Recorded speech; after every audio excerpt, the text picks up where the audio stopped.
Thank you so much for watching RIF TV. Now, this interview is obviously with video, but I don't interview everybody on Zoom. That's why I put it on my Talkin' Rock with Meltdown podcast. We talk to rock artists from all over the genre. So check out Talkin' Rock with Meltdown wherever you get your podcasts. And now to today's video interview. Hey, Lzzy. Hey, bud. Good to see you. Hey, great to see you as well. You were just talking about this European tour before we got on. So tell everyone what that's about. Or can't we talk about it? I don't know if is that a secret? Oh, no, we can. It's happening. We were supposed to be in Europe right now. But just the logistics of everything and all of the, just every single country has a different restriction situation. Yeah. So it's just impossible to do a full-fledged tour, but UK is still happening. So we're leaving in a week to do that. And it's an evening with tour. So it's all Halestorm all the time, all the hits and all the deep cuts and all the stuff. So it's like, it's going to be a lot of fun. I saw a picture with you and your brother recently, and doing something like this European tour. I mean, that's got to be an amazing feeling between you and your brother having built this, of course, with the other guys as well. But I mean, just to keep it in the family like that, that's unreal. Oh, dude, it's really incredible. And the weirdest thing about you bringing that up is that we've just now, as adult siblings have been talking about that lately, like more than we ever really have. It's always been like, oh yeah, it's a given. We've been doing this all the time. And now it's just one of those things like, can you believe, that we've been doing this since I was 13 and you were like almost 11 and we're still doing it. And we get to go to Europe and we get to do all these things. We just got off this amazing tour with Evanescence and we're doing these arenas and it's so incredible to even think about. And also, I guess we were crazy after all for doing this, still crazy after all these years. Hey, you know what? There's many people that want to make a living doing what you're doing. So it's very true. It's very true. We're really lucky. And the fact that we can even call it a career is like a perk. It's a huge perk because we'd be doing it anyway. Believe me, I would be having a gig at the bowling alley down the street. It's like totally fine to do that. But the fact that we get to do this is pretty incredible. Yeah. Well, congratulations on the success. The new record's coming out. Back from the Dead drops on May 6th. I mean, obviously, an obvious, comment or question about this is, Back from the Dead. It's like things are starting to open up and things are starting to get back to normal, so to speak, right? Absolutely. It's a little on the nose. We said that right after we wrote it. We're like, oh my gosh, it's so dumb. And no one's thought of it yet, but it's exactly how we felt. It's like we felt, especially like as things were starting to open up and that first show, I remember we did like I don't know, whatever, quote unquote secret show here in Nashville at a local club as our first show back. And I remember it had been the longest I've ever gone without doing a live show. And my panic mode started like at sound check. Like it wasn't just like 10 minutes before we go on, like, oh God, it was just all day. I'm like, oh my gosh, we're really doing this. And it feels so good to be doing shows again. And it feels great to just see everybody in the audience, just really living in the moment. I feel like it's different now in a strange way. It's like, everything is a little elevated. No one's chatting on their phone. Everyone's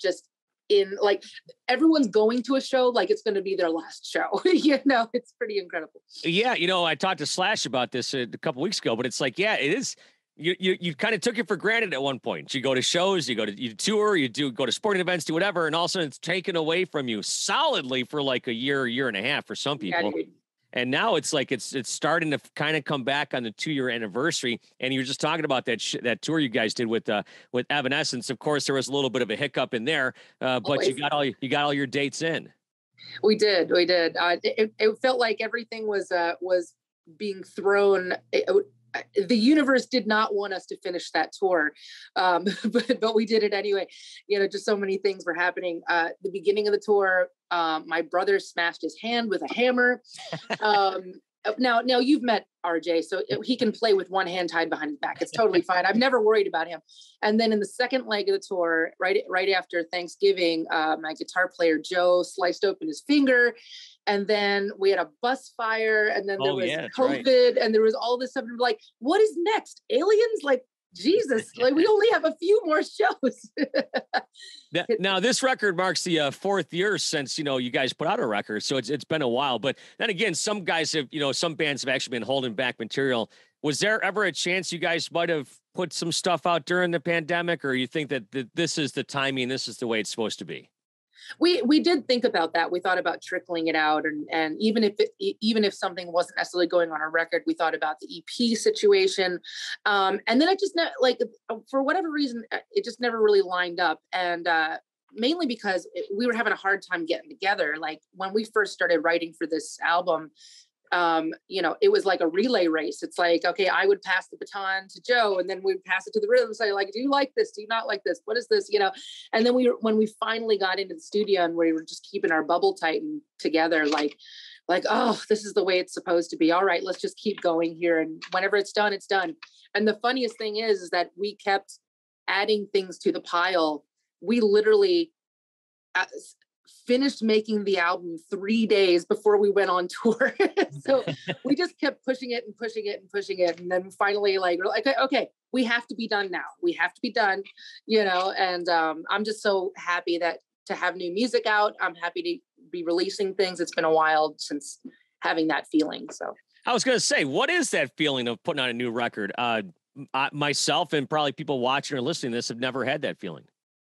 It's exciting, and it's also terrifying at the same time, because you've been working hard on something, you're really proud of it, and now it's no longer yours. Now you get to pass it to the world and then see what everybody else thinks. And I don't know, I can't wait for everyone to listen to this album. I feel like a lot of people are going to be seeing themselves in these songs, because I see myself in them.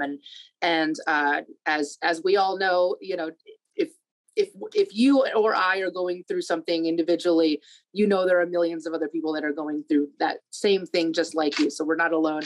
But I'm like anxious, because in the immortal words of Tom Petty, the waiting is the hardest part. And it's like, still, I have to wait till May 6th till everybody hears everything on this album.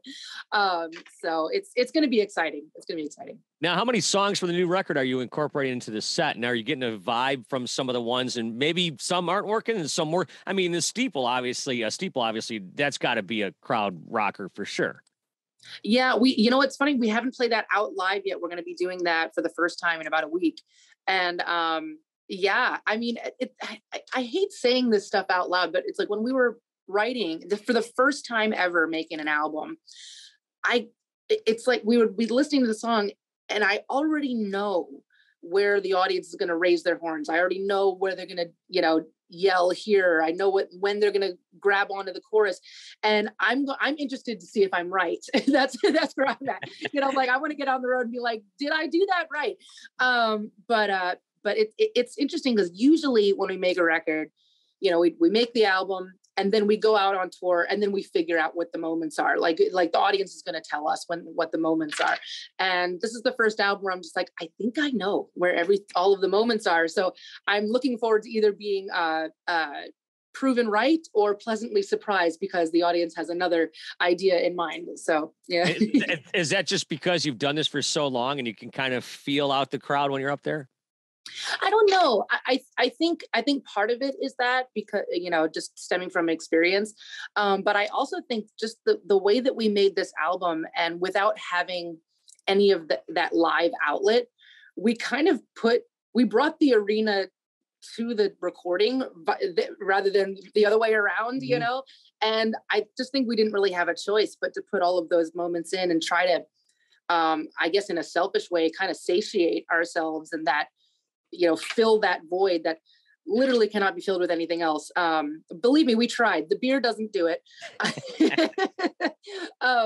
So yeah, I think a little bit of both, but we basically wrote this album still thinking that live music wasn't necessarily going to come back the way that it is starting to now. So we're like, all right, screw it. We're putting everything is going to 11. We're doing everything that we want to do, no holds barred. And yeah, and then let it be what it's going to be. There's even 11 tracks on the record. We decided to go to 11. So is, in the most literal sense. Raise Your Horns being the final track on number 11. So yeah. Hey, we were talking a few minutes ago about, you and your brother, and you can't believe how, you've made it this far in this crazy business stuff. And then Ann Wilson posts a picture of you and her on her social media. I mean, that's like insane. Now, obviously, you've probably met Ann before, but talk about meeting some of your heroes like that. I mean, Ann Wilson, you had to idolize her growing up, and her sister. My goodness, it felt so good to finally have that conversation with her. We did an interview together yesterday, and we had met in passing when we were making our first album, and we were staying in California. We got to know the Alice in Chains guys pretty well, and they know the Heart Sisters pretty well. So they ended up taking me to a live Heart concert, and I went backstage. I was super nervous. I don't know why I'm always nervous backstage at somebody else's concert. Like, I don't do that in my concerts. It's like, whatever. That's the thing. I don't know. But yeah, we met in passing, and it was just like, oh, hey, okay, see you later, And so this was our first time actually officially meeting, was yesterday. And we had, obviously she had heard about me for a couple of years, and I absolutely idolized her growing up. I cite that on the Road Home album that came out in the 90s. One of the it was a pivotal moment in my singing career, in my just my focus on that. I know it sounds kind of dumb, but I was listening to a lot of guy rock, a lot of dude rock, a lot of Dio and Deep Purple and Van Halen and all of that. And then as soon as I heard that album and I heard Ann and what she actually does live, I was like, wow, girls can sing that way. It was like the weirdest, like, it sounds silly, but it was a weird epiphany for me. And it made that bridge of, oh, well, if she can do it, so can I, and just that gap a little smaller from me to my dream. And I finally got to tell her that yesterday. And I'm not going to lie, I was a little nervous about sitting down and talking with her, because you never know, maybe she won't like me. And then I'll be, upset for a while. But we hit it off really well. And she's a very, very soft-spoken, oddly enough, person for how loud her voice is, and very intelligent. We talked a lot about that. We talked about having siblings in the band, and between her and her sister, and it's them against the world. And it's like, man, it's like, I remember feeling that way, especially early on with Little Bro. And so it was neat. It's neat to meet your idols. And I always approach them with this particular comment. I thank them first and foremost for not giving up. Because this industry is hard, no matter who you are. And I feel like if that had been the narrative for all of my idols, if, it got too hard and they gave up the music business because it was too tough, I think that would be my narrative too. But because everybody, Ann Wilson right now is recording, I think she just finished a record and now she's recording another record. It's like, that's like career goals for me. I want to be able to be doing this. You're going to have to drag me kicking and screaming off that stage at some point. Melt is going to be like, hey, Lzzy, it's not cute anymore. You got to get off the stage. And I'll be like, screw you, Meltdown. I'm still doing it. Yeah, those heels are too high. So yeah. I just wonder, as I'm looking at that, I wonder myself if Ann ever had to draw the eyebrows on her bass player during tour because he lost a bet for $100. Did you ever have to do that? No, I should have asked her that. And you know what? We still talk about that, and I still give Josh crap for it, because I'm like, you should have just let him shave your other eyebrow and get another $100. That was for $100. Was that with the Shinedown guys way back? That was with the Shinedown guys. When you guys first started. That was when we first started. And yeah, Jason Todd dared my bass player to shave his eyebrow. I'll give you $100. And especially at the time, $100 was a big deal for us on the road. And I was just like, what's with the Clockwork Orange thing? Like, just shave the other one to get another $100. Come on. Well, Jason did tell me about that story just last week. I say, I'm going to be talking. Oh, did he? Yeah, I'm like, give me something I could talk to her about. He also said, he also asked me how you started the story of playing the white Gibson. Oh yeah. Oh, which one? Okay. Oh no, you're right. You're right. He got me. I still have it. It's here somewhere. Oh, it's upstairs. So he bought me a white Gibson Firebird from across the street at this venue we were playing, and he's like, here, this is yours, you know. And I remember being on stage because he gave it to me during our set. And I was rocking out on stage, and I came back just like before we really had roadies or anything, and I'm switching out my guitars. Went backstage, and he's like, oh, here, you know, just put this on. I'm like, oh, cool. I thought he was like just letting me borrow one of his guitars. And so end of the show, I go to their dressing room, I'm like, oh, here's your guitar back. He's like, no, that's yours. I'm like, what? And that was, that started my obsession with the white guitars. And it was so sweet because I'm like, well, what can I do for you? And so he's like, well, you know, when you meet somebody that inspires you, I want you to give them a guitar and pass it on. So I just got the opportunity to do that actually on this last tour. There was a little girl in the audience, and she was I think she was about 12, and her name is Kaylin, and she was so cute. She had a sign saying, Lzzy, I play guitar because of you. And I didn't know where to find this girl, right? And so I for some reason I stumbled upon her guitar teacher, and I'm like, hey, you know, if you get me a name, because I didn't know her name, a name and an address, I'd like to send her a little something, not letting anybody know what I was going to send. And so I ended up sending her one of my guitars and with a note and everything, and they got it right before Christmas. It was so cute. But that's what it's all about, man. It's like you pay all that stuff forward, and Jason sparked that in me. So yeah. Very cool. He wanted me to ask if you've given it back, and of course you have. So, well, listen, my time is running out here, but Lzzy, it's always great talking to you. Always great to see you, and good luck on the new record, May 6th, Back from the Dead. And thanks for taking some time with us, and have fun in Europe.